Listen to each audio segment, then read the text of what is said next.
안녕하세요. 부자를 꿈꾸는 찐입니다. 오늘은 대항력 있는 임차인에 대해서 설명을 해드리려고 해요. 그래서 경매 사이트에서 직접 물건을 선정을 해서 보여드리도록 하겠습니다.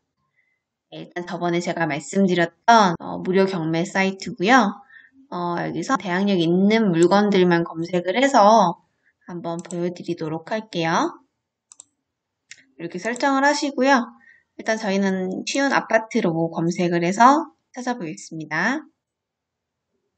자, 여기 나와 있는 양산에 있는 물건부터 보도록 하겠습니다. 양산에 있는 푸르지오 아파트네요. 자, 대항력 있는 임차인을 볼 때는 여기 나와 있는 것처럼 이렇게 빨간색 글씨로 표시를 해주기는 해요. 그런데 경매 사이트도 간혹 실수를 할 때가 있어요. 그렇기 때문에 맹신하셔서는 안 되고 정말 이게 대항력이 있는 게 맞는지 그리고 내가 또 인수해야 될 금액이 있는지 면밀하게 살펴보는 것이 중요합니다. 자, 말소 기준 권리를 찾아볼까요? 자, 이렇게 보시면 16년 10월 7일 이 날짜가 바로 말소 기준 권리입니다. 자, 밑으로는 말소 보이시죠? 권리가 사라진다는 의미이기 때문에 밑에 것들은 신경 쓰지 않으셔도 되고요. 우리가 확인해야 될 것은 이 말소 기준 권리보다 임차인의 전입이 더 빠른지를 보는 건데요. 자, 보시면 14년도 5월 26일입니다. 16일보다 앞서는 날짜죠? 그러면 대항력이 있는 것이 맞습니다. 그렇기 때문에 이 물건을 들어가실 때는 조심하셔야 되고요. 배당 요구를 하지 않았습니다. 이 의미는 어떤 의미냐면 나는 이 집에서 계속 살 것이다 라고 하는 것이기 때문에 이런 경우는 이분의 보증금, 전세 보증금을 내가 인수를 해야 합니다. 일단 이 아파트의 현 시세를 알아보진 않았기 때문에 어떤 상황인지는 모르겠지만 그런 것까지 하기엔 시간이 조금 부족하고 오늘은 대항력이 있는 임차인만 볼 거기 때문에요. 임차인의 보증금을 우리가 떠안아야 되는 겁니다. 그런데 지금 문제는 보시면 금액이 나와 있지 않죠. 사이트라서 간혹 이렇게 없는 경우도 있고요. 아니면 이제 정말로 보증금을 알아내지 못한 경우도 있고 이 임대차 계약서가 없어서 그러니까 위장 임차인인 경우에도 이렇게 금액이 나와 있지 않은 경우가 있어요. 그래서 어떤 경우인지는 본인이 직접 알아보셔야 합니다. 지금은 우리가 이 금액을 알 수 없잖아요.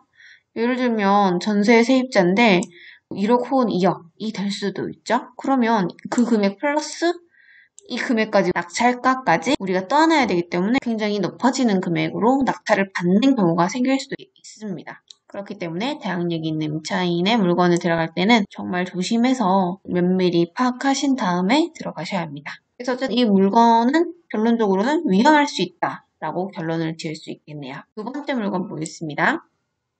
부산에 있는 아파트입니다. 보시면 굉장히 유찰이 많이 되었죠? 5번이 유찰되고 이제 6번째 입찰 기일이 잡혀있네요. 말소 기준 권리를 먼저 찾아야 합니다. 2020년 2월 20일입니다. 자, 그런데 자 임차인이 있죠? 전입은 17년 6월 26일입니다. 앞서는 날짜이기 때문에 대항력이 있는 것이 맞고요. 자, 배당 요구까지 했습니다. 그죠? 자, 이 배당 요구도요. 배당 요구 종기일 전에 한 것이 맞는지도 확인하셔야 되고요. 보증금은 1억 9천입니다. 그러면 최저 매각 금액이 6,500이죠? 6,500 플러스 1억 9천이 되는 겁니다. 입찰이 된 걸로 봐서는 아마 이 보증금 플러스 최저 매각 금액을 더하면 현 시세보다 높을 가능성이 커요. 그렇기 때문에 계속 유찰됐을 가능성이 높아 보이네요. 이 물건 같은 경우는 정확한 시세 조사를 하는 것이 필요합니다. 자, 세 번째 물건 볼까요?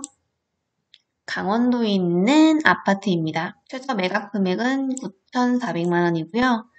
자, 권리를 한번 보겠습니다. 권리 분석하면 2003년 6월 20날에 말소 기준 권리가 잡혀 있고요. 전입일은 2003년 3월 11일. 결론적으로 대항력이 있는 것이 맞습니다.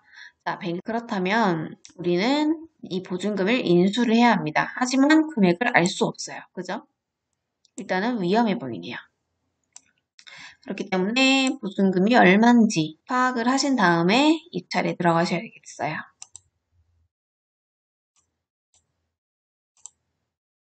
자, 그 다음 물건은 충주에 있는 아파트입니다. 일단 지금 2번 유찰이 되었고요. 우리는 말소 기준 권리를 찾아봅시다. 2020년 10월 12일 말소 기준 권리고요. 보시면 전입일 16년 4월 29일 앞서기 때문에 대항력이 있는 것이 맞습니다. 자, 배당 요구도 종기일 이내에 했기 때문에 우리가 떠왔는데 보증금이 5천만 원이에요. 그렇다면 5천만 원에서 3,600만 원을 뺀 금액, 그러니까 1,400만 원을 낙찰자가 인수를 해야 되죠. 그렇기 때문에 시세를 잘 파악하신 다음에 이 금액을 주고도 괜찮은 시세면 들어가도 괜찮겠고 그게 아니라면 한 번 더 유찰되기를 기다려야 되겠죠. 이제 그 다음 물건 보겠습니다. 김포에 있는 아파트고요. 자, 말소 기준 권리는 18년 6월 20 임차인의 전입일은 98년입니다. 대항력이 있는 것이 맞는데 배당요구를 하지 않았죠? 근데 얼마인지 몰라요. 위험하죠? 그리고 잘 알아보신 다음 보증금이 인수가 되어도 현 시세에 비해 괜찮은 금액인지 아닌지를 파악을 하셔야겠습니다.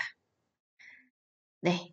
오늘은 이렇게 대항력이 있는 임차인에 대한 물건을 살펴봤고요. 이제 보시다 보면 대항력이 있는 임차인의 물건들은 보통 유찰이 좀 되는 경우가 많이 있고요. 그런데 배당 요구를 하시고 이 낙찰 금액에서도 금액이 빠져서 내가 정말 인수할 게 없는 그런 물건들도 있거든요. 그러면 그런 물건은 안전한 물건이에요. 그런 것들이 권리 분석을 잘 하셔 안전한 입찰 하시기 바라겠습니다. 오늘도 긴 영상 봐주셔서 감사합니다. 저랑 같이 공부하실 거죠? 안녕!